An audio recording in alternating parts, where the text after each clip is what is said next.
Welcome to Baddies For The People. I'm Rachel Pearl Jacobs. And I'm Cheyenne Hunt. And we're your resident bad bitches. Let's get into it.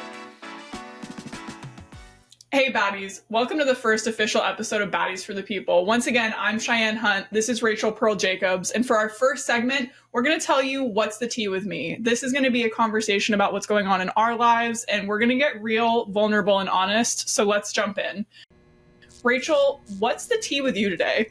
Well, I was scouted to join this podcast with this girl, and now I'm here. That's your tea. That's my tea. I got through a mutual friend we met, and actually I saw that mutual friend last night, and the person who does like all the photography and like directing stuff for, I guess, your campaign as well. But yeah, that's the tea. I'm a civil rights lawyer who is very passionate about social justice issues, and I don't think that there's enough liberal progressive voices out there. So to personally combat the incel red pill takeover, Yes. You're getting a dose of baddies with brains. A double dose, in fact. Yeah, my tea is very similar. Obviously, this is the first episode of a brand new podcast project that we're working on. I come from a very different background than you fighting in the courtroom, me fighting in ballot box. I worked in politics for a long time. I'm also an attorney, so we have similar educational backgrounds, but I took that to Capitol Hill. I worked in the United States Senate. I worked on the Hill in a bunch of other contexts. And then I was the first Democratic Gen Z woman to run for Congress. I ran, I lost, I learned a lot. I had shame about that. We moved forward as we do. And, you know, I had a similar thought to you, which is if Joe Rogan and Candace Owens and all of these folks are going to absolutely flood the airwaves with what they're thinking about all the time, then progressive women shouldn't be so bogged down with imposter syndrome that we're too afraid to speak our mind because we want it to be perfect. And I think sometimes we have to take a little bit of a risk and get out there and be okay being imperfect if that means that we're going to speak truth to power and try to do the right thing. I don't know that it's ever been more important than it is right now. So that's the tea is, you know, you'll come to learn through this podcast that there's a lot of things that Rachel and I have in common, and there's a lot of places where we really don't see eye to eye. And our discussion today, I think, is going to highlight a little bit of that when we get deeper into the pod and we get into our deep dive today. But, you know, that's the tea with us. And you're going to get some personal tea, too, in future episodes. You know, Rachel is on the dating market.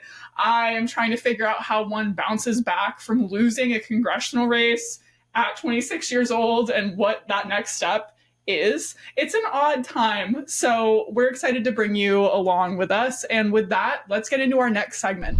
Our next segment talks about what made us cringe this week.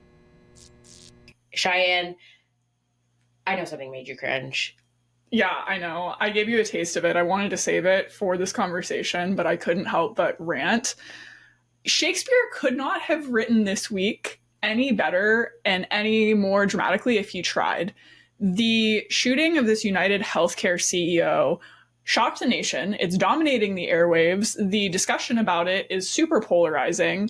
But the thing that I find incredibly cringeworthy is the fact that you've got somebody in this shooter, Luigi Mangione, who comes from the super upper class background, who has had every privilege really that someone could want or need in this life. He takes this action, which, you know, is obviously illegal, is murder. And you see this like reckoning societally of all these people, working class, from Republicans to Democrats, talking about the violence that's been done unto them by the healthcare industry. And he gets turned in by a McDonald's worker, presumably because they had an interest in the very largely publicized reward out for Luigi of over $60,000 last I checked. Now, what's making me cringe hard is they're not even going to pay out this person, this allegedly good Samaritan, for turning him in because they're getting into bureaucratic semantics about them going about turning him in the wrong way. So this working class person, who will probably go on to have even more issues with the healthcare industry than Mangione himself would ever deal with in his lifetime, has turned in somebody that in a lot of these circles was doing something for the working class.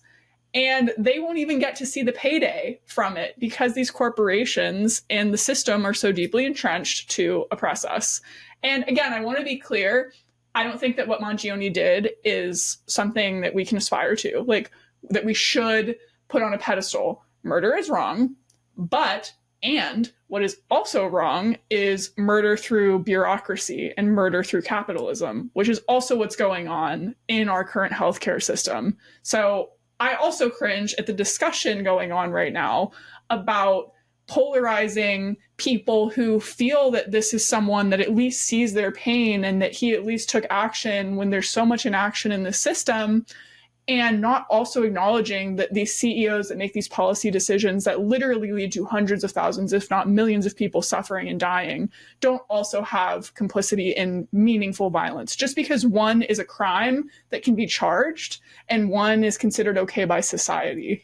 So I feel like this whole thing is honestly white people shit, because only when a white man kills another white man would we find a way to create this martyrdom for a murderer. Wow, that's an interesting perspective. Only this is, if any other person had done this, they would be crucified. They would not be looked at as a hero, as someone who's doing something for the working class. They would just be looked at as a murderer. As a murderer. Absolutely. That literally hadn't even crossed my mind, but it's so true. Because he's so privileged. He comes from a wealthy family. He's a white man. He's, as the internet knows, that this is a very good looking man. And I really do think that that plays a role in how people perceive him. Yeah, everyone's like going on and on. Like, he looks crazy as hell to me, respectfully. Like, I don't get it. You don't see it? He low-key gives, like, second stage to being a school shooter vibes. Well, and he was a shooter. Yes. Not of a school, no. But he just didn't get there yet. That wasn't the loophole he fell down on the internet. I see that in like the mugshot. I see that like behind the eyes. Yes. Big time. In some of his older photos, clearly, because it seems, according to these stories. His older photos, how many photos did you look at? They're everywhere. I'm chronically online. Oh, God. Look, I'm not joining in on this discourse. You know, there's like that song, I'm looking for the hose. Like, people need to go outside and touch grass. Touch grass. Like, we... Yeah, for real. This is a reoccurring thing, apparently, finding these felons so attractive that this whole thing is just... Why? I mean, I do think it's different in this case because it's easy. People love a Robin Hood story. It's easy for people to attach this label of, like, he's doing something for the little guy in a system that won't address this institutionalized violence. How does killing the CEO address anything? How is that Robin Hood? Like, it's not like they, like, took his money. Like, taking his life, that's crass. But, like... No, it's true. It doesn't... that will not lead to institutional change. Right now, imagine if, like, a senator tried to put forward a bill that, like, in the wake of this shooting was going to do healthcare reform. People would look at that and say, well, we can't negotiate with terrorists. Like, we can't succumb to the will of a murderer and send this message that if you come out and kill people, you get what you want legislatively. Yeah, we just invite them into the Oval Office. I know. Okay. Our next segment. After that, we've cringed hard enough. Yeah. Our next segment is the vibes, where we go into the pop culture vibes and the legal vibes and find the intersection. Yeah, where do pop culture and politics overlap? I think that's an interesting conversation. And Rachel, I know this is something that you've been wanting to talk about for a while, and this is a whole new side of that saga. Please fill us in and fill me in, because I'm not in the loop here as much as you. So what just happened was that Jay-Z was what I call doed in to a lawsuit. Like, what does that mean, doed in? So when you sue someone and you don't know who their identity is, you say, and does 1 through 50. So you would list the people you know, and then the people whose names you may not know, you would have as a doe. Like John Doe. Yeah. So when you discover the people's names, you file an amendment to your complaint, which is a legal complaint, and you name that person. Now, he was doed in on like the Diddy lawsuit. Yes, he was doed in on the Diddy lawsuit, but that's not my issue. My issue is that this lawsuit is from like 2000 or 2003 when something happened. You don't later realize, oh, well, Jay-Z did this to me. Yeah. And previously he was a Doe. Like, to me, it just appears as a money grab, and it delegitimizes the attorney. Well, and potentially the other victims, right? Well, so that's like an interesting piece of it too, because also, sorry, I have to interrupt you because I don't understand this factually. Was this lawsuit originally filed in 2003? No. Or it was relating back to incidents that occurred in 2003? Yes. And it was filed after all of this stuff came out about Diddy? Correct. It was filed against Diddy. It was filed against Diddy, and then a number of months passes. I don't know how much time passed, and then they doed in Jay-Z. And then they said, oh yeah, by the way, also Jay-Z. Yes. Interesting. Okay, see, I didn't know that. And, okay, so when we talk about attorneys, right, when people think about Gloria Allred, okay, she's respected. If she has a case and someone says, this person assaulted, abused me, whatever, people are going to, she selects her clients and she makes sure that their stories are fact checked. Yeah. The attorney that is bringing the Jay-Z Diddy lawsuit is what, I'm sorry, y'all, but the only way to describe them is a messy bitch, okay? Like, they are messy. Like Michael Avenatti, the like Stormy Daniels lawyer. Just a he mess. Was so Tony messy. Busby is messy, okay? Like, not only is he someone who defended Trump, he defended, it's not Ken Paxton. Who's got oh my God, Greg Abbott? Yes. So not only did he defend Greg Abbott when Greg Abbott was up for impeachment, but he's a well-known trial lawyer, but you don't know where his interests lie at any given time. Yeah. And as someone who I consider myself to be a victim's advocate, yeah, when there are people who are taking these cases and doing these things and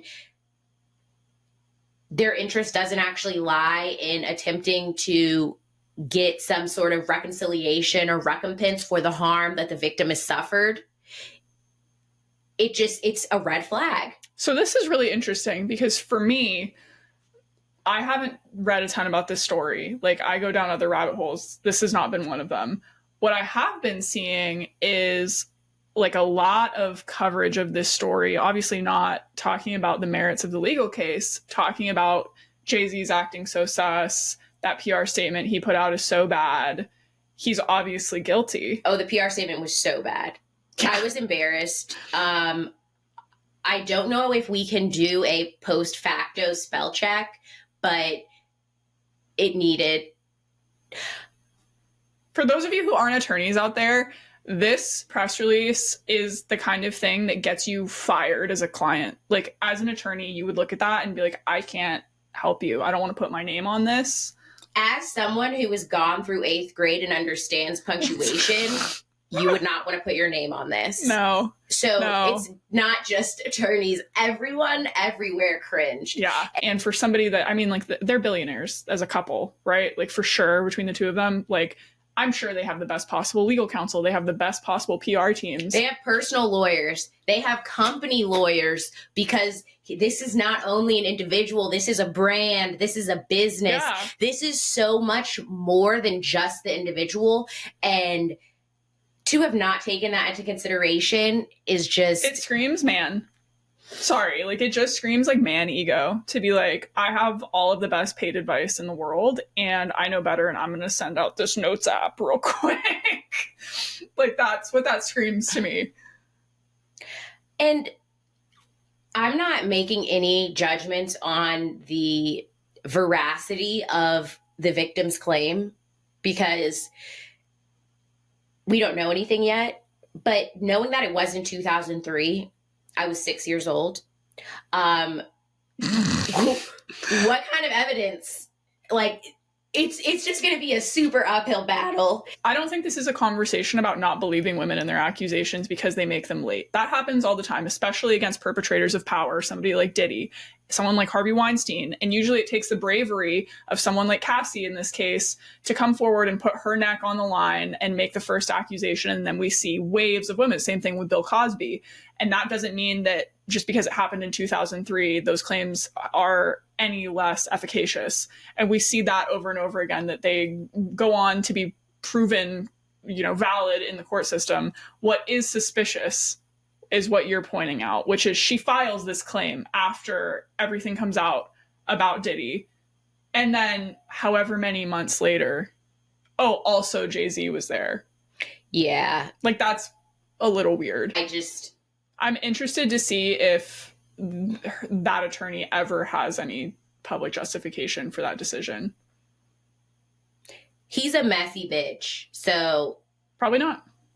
Yeah, he probably will. And I mean that in the most, respectful, dignified way it can be received. How is one a dignified messy bitch, please? Well, I don't want to take away from his accolades because he has accomplished things, and, being a trial lawyer is not easy. But he's still a messy bitch. Can I have other examples of dignified messy bitches, please? Let's see. Camilla Parker Bowles. Who's that? Queen Camilla? Queen consort Camilla? No. Not dignified? Just a messy bitch? Personally, I could never be I could never be known as being someone's token side bitch and then one day rising to queen and that's just supposed to wipe away. No. Who else is a dignified, messy bitch? Honestly, the first person that came to my mind was Lindsay Lohan because she's killing it, okay? She's been killing it since The Parent Trap. She looks great. She looks great now, but she had some mess. Facts. Doesn't take away from what she's able to do on screen at all. So she's a dignified, messy bitch. You know who I think is kind of a dignified, messy bitch? And the mess is hidden unless you really look for it. Melania Trump. She's not a dignified, messy bitch, bruh. She's so messy. We all saw her coochie. She walks around like she's real dignified. So there's the thing. Actually, let me rephrase that because we're not going to shame sex workers. That's not what I'm doing at all. If you have an OnlyFans and you sell your coochie and that's cool and you're about that, that's fine. But when you sell your coochie and your husband sells his soul to fascists who want to control women's bodies and shame them and do the fuckery that is happening there, that's a whole other ballgame. She's not a dignified, messy bitch. She's just a bitch. She's just no. Okay. We gonna keep going. All right. I think that's enough of a detour. All right. It's time for the deep dive. This is going to be the meat of our episodes, and we're going to get into it today. This is going to be kind of a real conversation about what we just saw in the 2024 election, particularly with regard to the Democratic Party and where we need to go. I think this is a discussion that a lot of people were too tired to have in a meaningful way right after the election. There was a lot of shock, there was a lot of grief, there's a lot of disappointment, a lot of anger.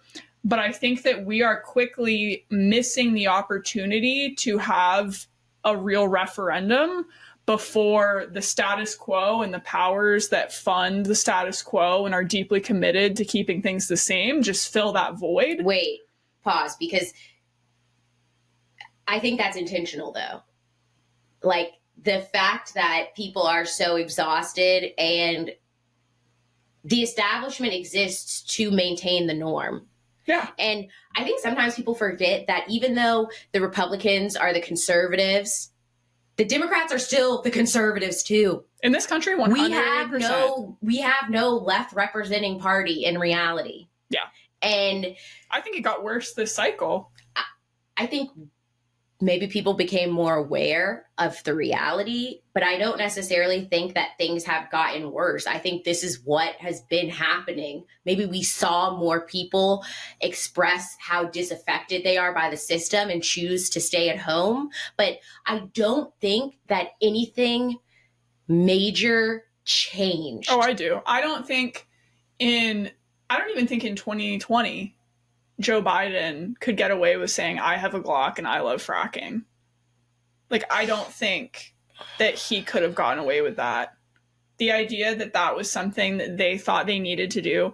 And I want to be clear that this wasn't like some secret strategy. The Democratic Party said the quiet part out loud. Like, Chuck Schumer gave a speech in which he said the strategy of the Democratic Party going forward is to trade every working class vote for 2 suburban moderate votes, which the code for that is to trade the votes of the people we are supposed to be representing for white upper class Republicans. That was the strategy. They really thought that they could do that, which, like, first of all is crazy because, one, that is like morally bankrupt and fundamentally questionable, but 2, no one cares about it morals. Didn't work. It literally doesn't work. The idea that these like moderate Republican voters would choose a Democratic platform, like a watered down Democrat, over Republican, and that they would come to see the light and do the right thing has again and again proven itself to be false. In 2020, 90% of Republicans, 90% of registered Republicans voted for Trump. And in 2024, 90% of registered Republicans voted for Trump. We did all of that, and we didn't win a single person over. Yeah, but like, so remember the definition of insanity is doing the same thing over and over and expecting a different result? People are going insane because we keep doing the same thing. We're having the same conversations, okay? Even when we talked about in 2016, Hillary, she didn't go out and knock enough doors. We didn't have the structure in place, blah, blah, blah, blah, blah. But also, it's the fact that people feel disaffected. They feel like the Democratic Party is not genuine. Yeah. They feel like it's a sham. And Trump is raggedy as hell. Well, but so are all these people. So you know what? They're like, I'm raggedy too. At least he's raggedy with me. At least he's honest about being raggedy. I think the thing that got worse this cycle too is the Democrats got even more blatant. The establishment Democrats got even more blatant about the con, in the sense that we ethically, morally, for most of the successful history of the Democratic Party, have been the representation of the working class, of the oppressed minority, and in theory. And yet, this campaign cycle, they're choosing to do more events with Liz Cheney and Mark Cuban, a Republican and a billionaire, than with UAW President Shawn Fain, the most successful union leader in modern history. Okay, but we need to pause on that and actually tease that out. Why is it that people feel like the Democratic Party aligned and allied with these marginalized groups, with the working class people? Well, it's actually because the Republican Party, after the party flip, was just so openly hostile towards these people that the Democrats got them by default, which is why they're not. So that's an interesting question. Like, we don't, they're like actually trying to make a Mean Girls table, and just because you have nowhere else to sit in the cafeteria, like, we expect you to be on our side, but that doesn't mean we're going to hold a seat for you. Yeah, well, it's that. It's also Republicans have obviously continued to be openly hostile, but they're also courting these groups that feel disaffected at the same time. And people are so desperately looking for hope. And a big part of it is, at least in the way that Republicans are communicating with them, they're not talking to them with their nose up as if they are better than them. Like, Democrats have also taken on this very, like, professorial, I know better, I'm entitled to your vote. If you don't vote for me, you're stupid. You can't convince people. You can't change people's minds. You can't earn their votes from a place of, I am better than you. Like, which is why I don't run, because I am better than everyone else, and they just need to know that. But no, I mean, I agree with that. I also think, though, that there is a desire when you are outside of the group to be able to assimilate. So even if you are not the demographic they are targeting, if you can position yourself to be adjacent to that. Yeah, adjacent to power. Yeah, so and you want those benefits, because to be fully American, to recognize the American dream, to have the opportunities that you want to have. Who are the people we see that make it from having nothing to becoming billionaires? You don't hear those stories from minorities because they don't have access to the same American dream, which is the white American dream. Right. That's a good segue. In the wake of the what do we do now conversation is the establishment, and like, I know some of these people, I worked with some of these people, are trying to do a postmortem on why Kamala lost. And instead of really looking at the policies, the communication strategy, where resources were put, it's become like this weird open door to just like transphobia and to turning your back on like the social advocacy that we've been doing for a long time, and pointing your finger at like, well, we shouldn't be talking about trans people's rights, and we really were talking too much about abortion, and people just like don't care, it's too woke, they don't want to hear about it, we ran too much on that. Which, by the way, like, that never came up. That was not part of the platform. I'm so sick of the word woke. Like, we just need to substitute the word woke for black, because what they're actually saying is this is too black. Yeah, no, we don't like this, it's too black. Dude, the one that kills me is like, the new like racial slur is just DEI.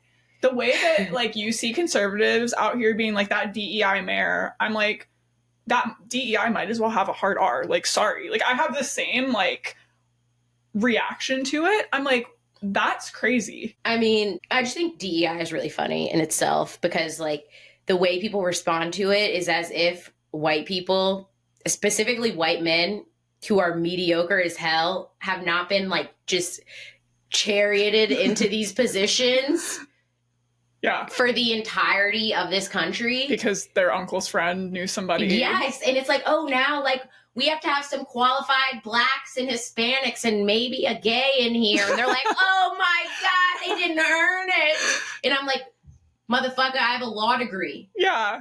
You have a high school diploma. Yeah. No shade on the high school diploma. It's great. But we're not the same. Yeah. And you don't need the job just because your Uncle Earl's friend knew somebody and you guys play golf together. Yeah. It's crazy. It's absolutely crazy. Oh my God. No. Anyway, this compromise really feels like the new Democratic motto, which is, we'll compromise a little bit more to the right. And it's always the rights of vulnerable people and vulnerable communities first. Like, notice who always gets put on the chopping block. Like, first, it was, we're going to compromise big time on climate, which, by the way, affects like vulnerable communities, their health, their safety, people who are lower income first. Then it's, we're going to turn our back on the trans community.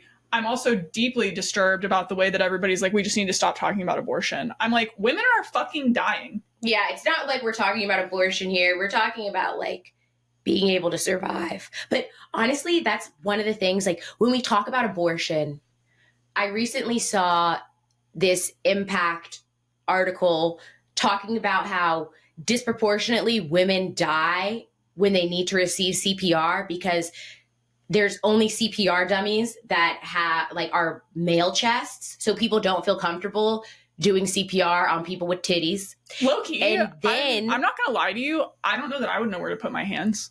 I would think to go up here, and then when you sent me that thing, it's literally like right between the boobs. Yeah, it's like right between your breastbone. I literally did not know that. Yeah. the other thing is they're like, oh, they're going to Me Too you. But really what we're just seeing is people being comfortable with women dying. Yeah. Which is the same thing that this whole abortion conversation is about. It's about denying women health care. Yeah. And now it's also about covering up the cost of that. Like we see it in Texas. I think there's another state, it might be Missouri, or it's Georgia, I'm fairly certain, where they are disbanding the local and state government reporting agencies that investigate these women's deaths and report on these deaths that occur because they're not receiving like adequate health care. So the way that they're responding to women dying in emergency rooms across their state is to get rid of the boards that investigate and report on it and cover up the fucking crime, cover up the murder. It's deeply disturbing. Sounds about right.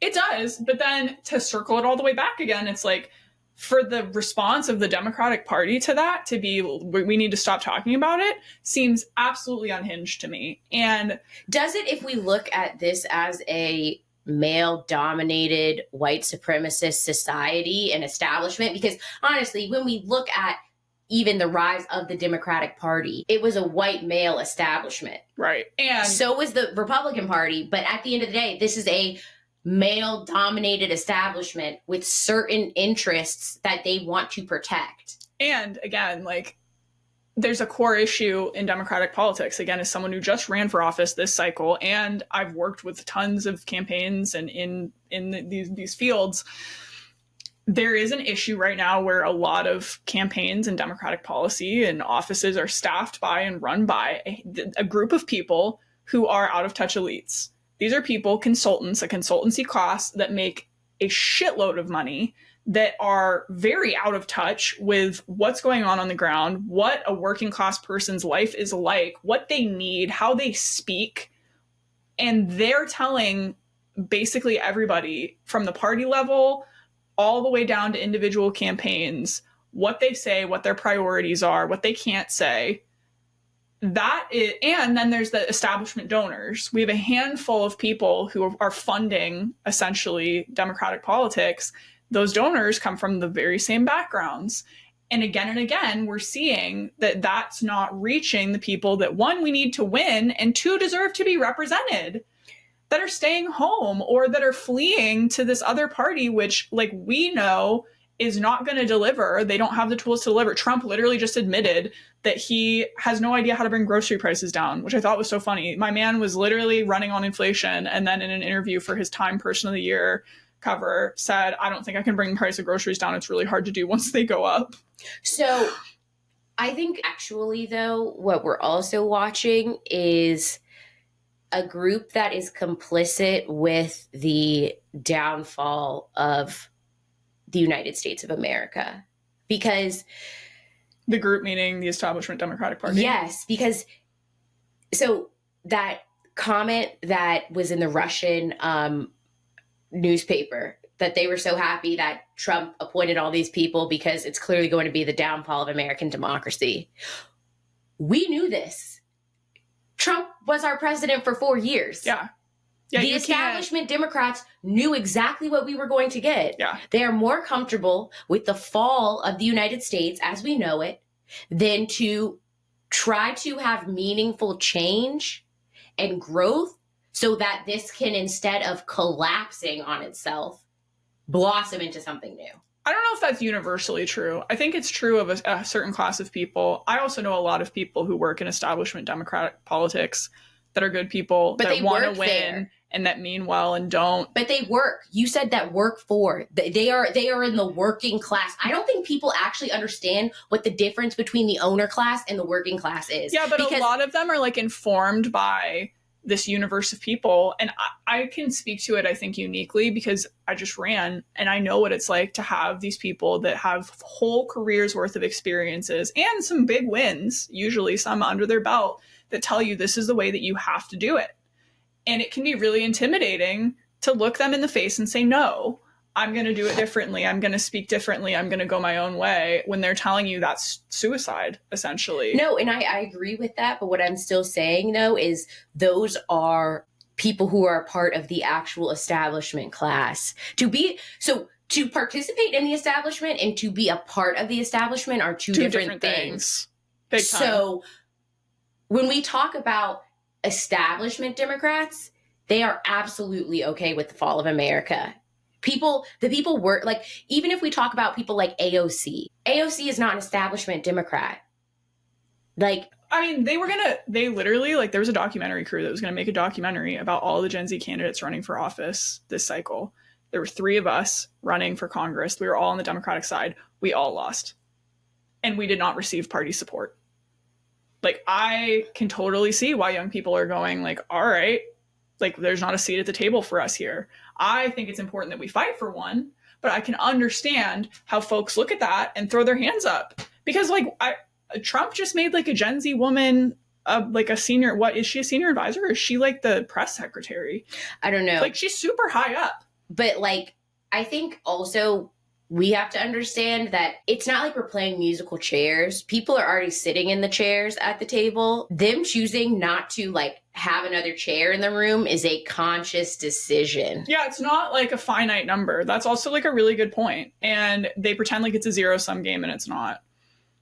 But I do want to be careful in that I don't think I take it as far as you, in the sense that, like, I don't believe that every establishment Democrat is, like, intentionally, deeply, explicitly okay with, like, the fall of this country into authoritarianism. I think that some of them genuinely do not see the error of their ways. Yeah, they're implicitly okay with it because they're blinded. But I mean, the road to hell is paved with good intentions, right? So I don't know if you necessarily have to be a bad person or have bad desires to be a part of something that is inherently harmful. Yeah, I also, like, was just thinking about this the other day. I was talking to somebody and they said something that really stuck with me, and I was like, that's it. Like, that's the plight of the modern Democratic Party. It's like the doing less harm, using your vote and going for candidates that are the lesser of two evils and doing less harm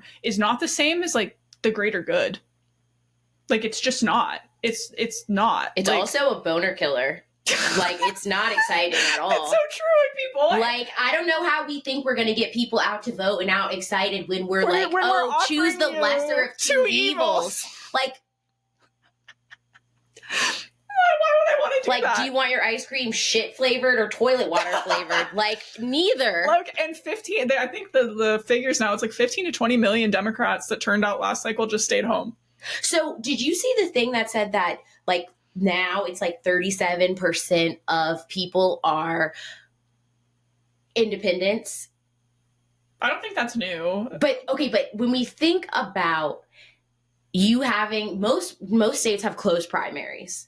So to participate in the primary, to have your candidate be able to run, you have to be a participant in whatever the establishment organization is, whether that be Democrats or Republicans. So if you are saying I'm an independent,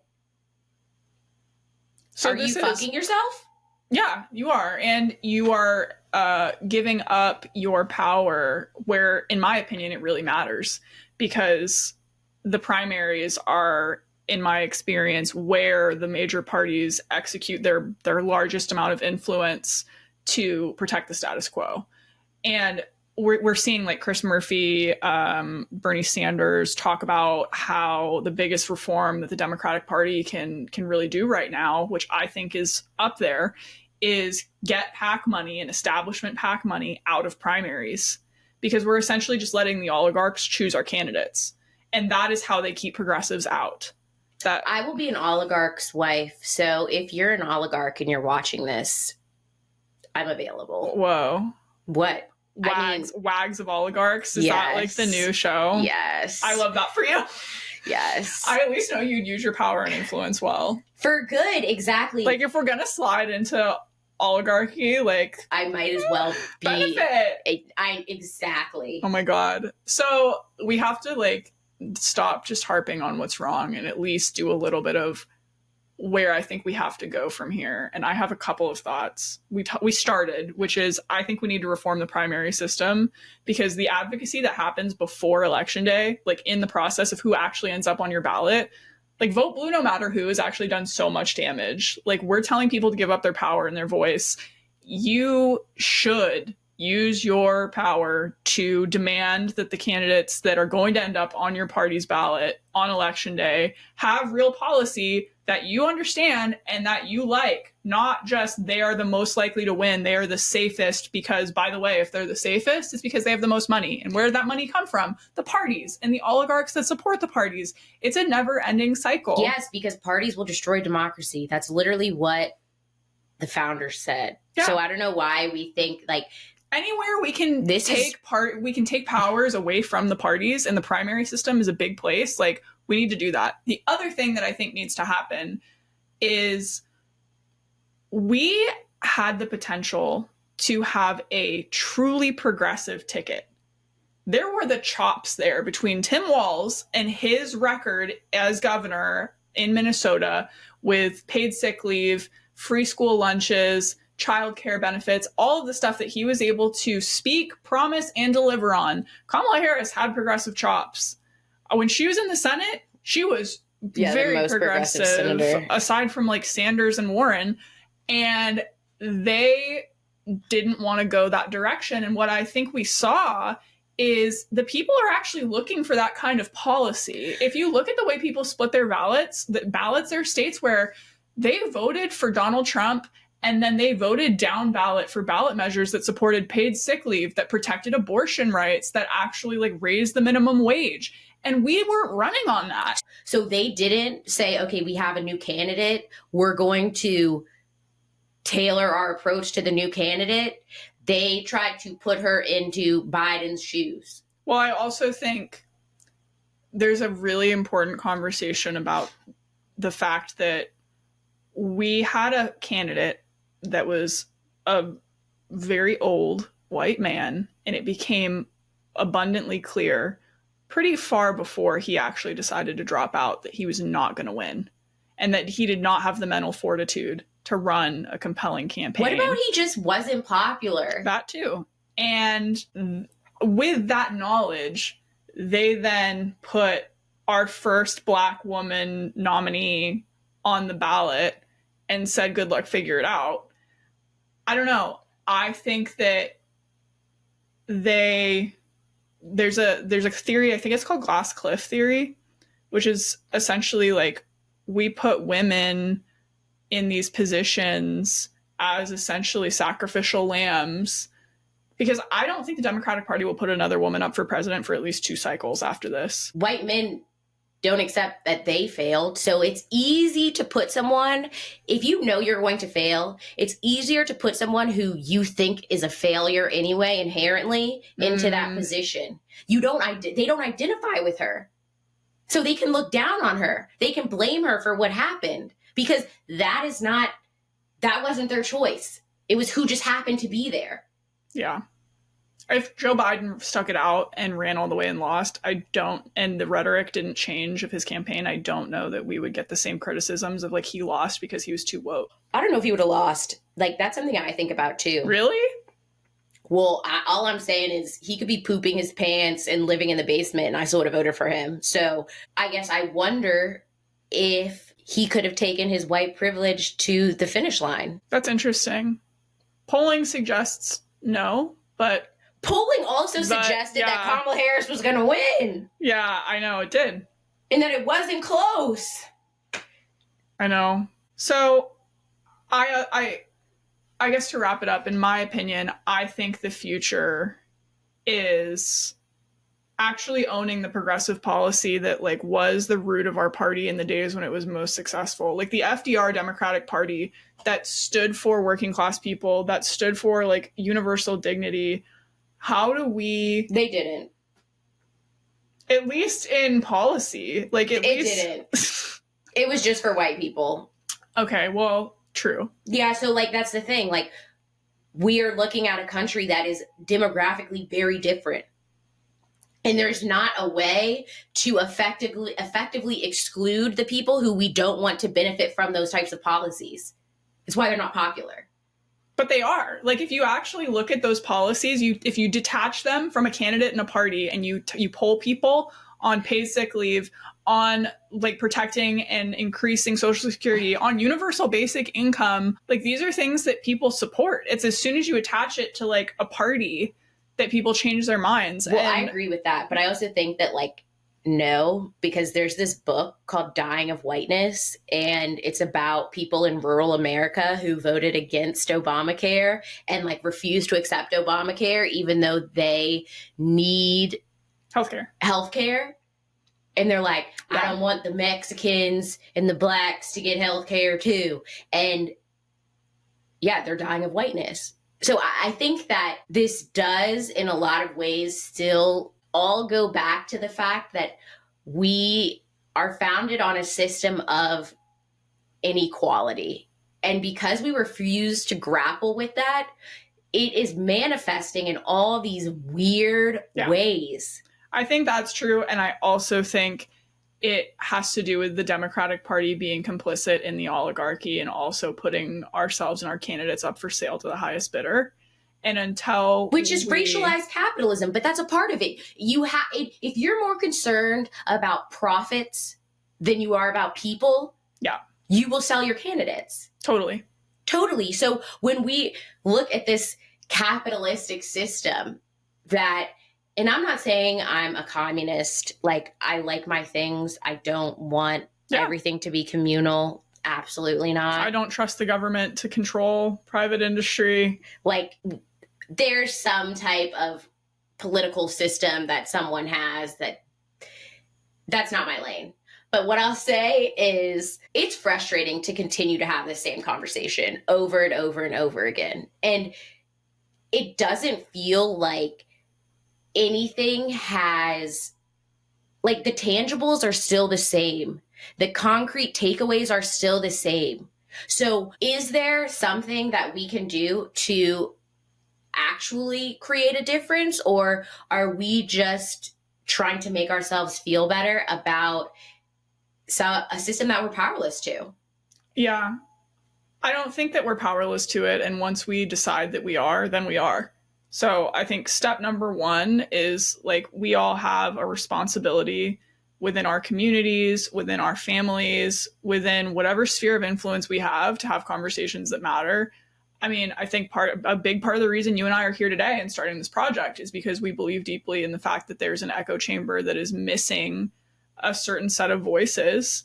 And I think that calling for these policies and stopping this pretending that they're somehow really out there and that they're wildly unpopular. Like the Democratic Party is supposed to be a big tent.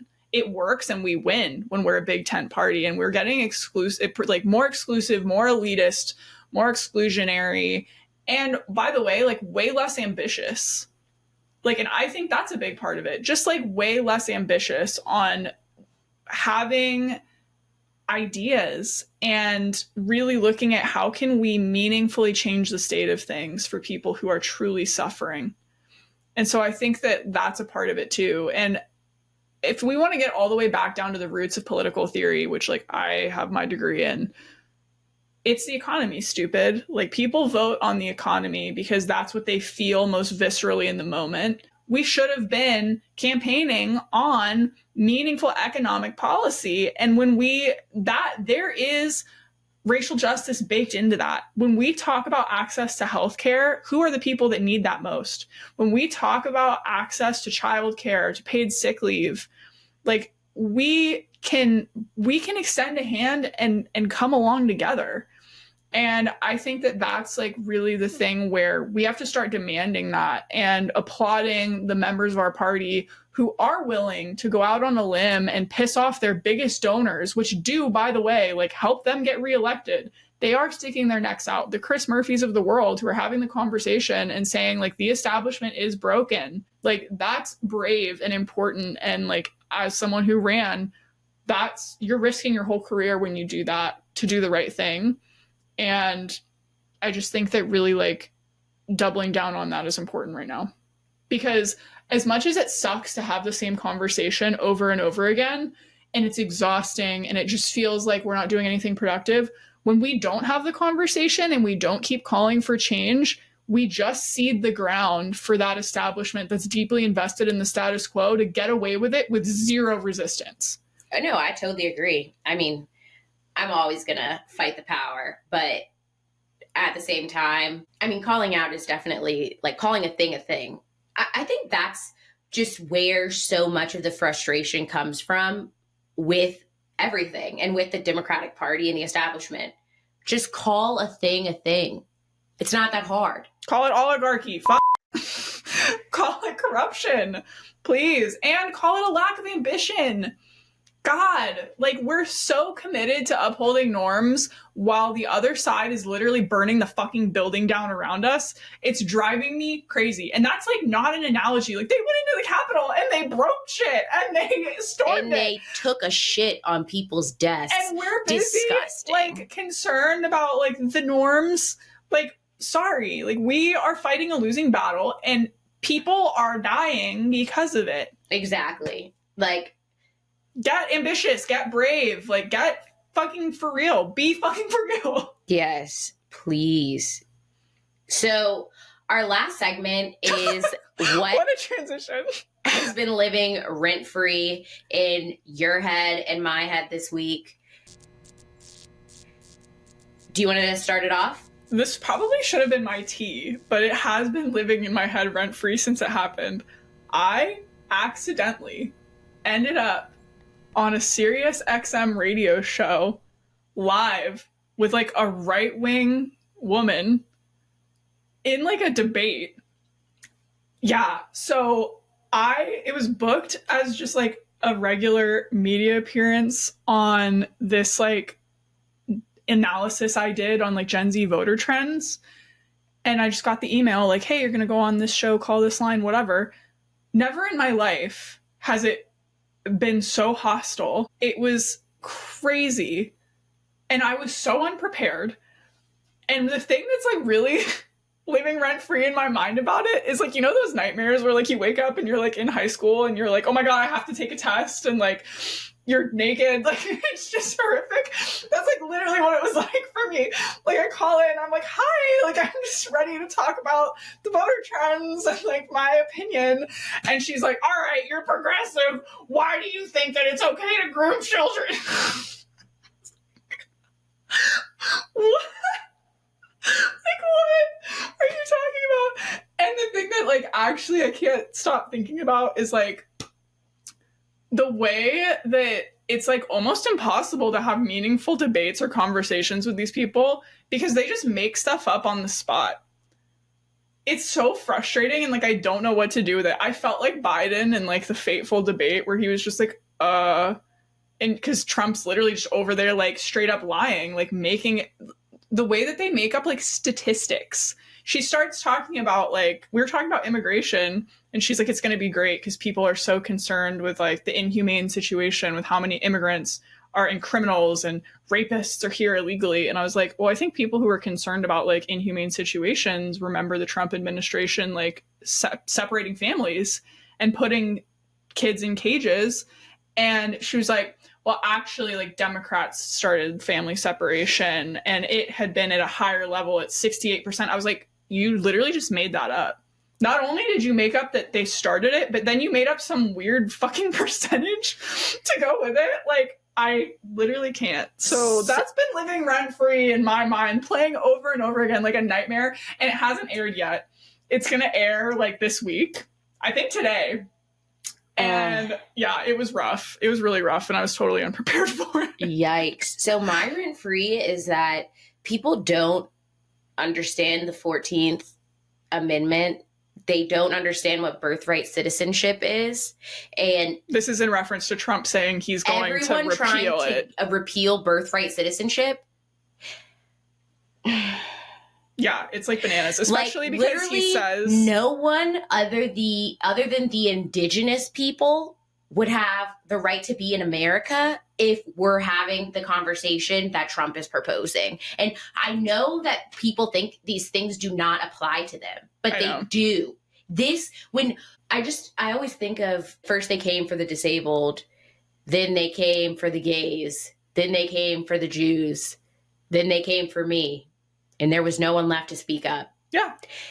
And They never think the leopard's going to eat their face. yeah. And I also just don't understand how people don't know basic civics. No, they don't. The idea that they buy the idea that he's going to, by executive order, repeal the 14th Amendment to the Constitution. Not even this Supreme Court would do that. Like, this Supreme Court is wacko crazy, off their rocker, so radical, and I don't see any universe where they uphold the president amending the United States Constitution on his own. I just need people to read books. And if you can't read a book, listen to Schoolhouse Rock. Please. And if you, like, basic civics is so important. And no shade if you don't know. But please try to inform yourself or find out. What's living in my head rent-free about the 14th Amendment thing is I think that they know they're not going to be able to do that. And they're throwing it out there so that the actual horrible thing they try to do seems less bad than that and people accept it. I think this is like a total diversion. Denaturalization. Yeah, so if you don't understand what that means, because it's like not a thing. It means they're going to take all of the non-white people who have become naturalized citizens. And take their citizenship away. Or try to. Attempt to deport American citizens. That's in Project 2025. I know, I mean, we've been deporting American citizens. We've been deporting veterans. It's embarrassing. When are we deporting American citizens? Oh, some statistic I read, like there's been at least 70 American citizens deported. And sometimes like they deport them to countries where they don't speak the language.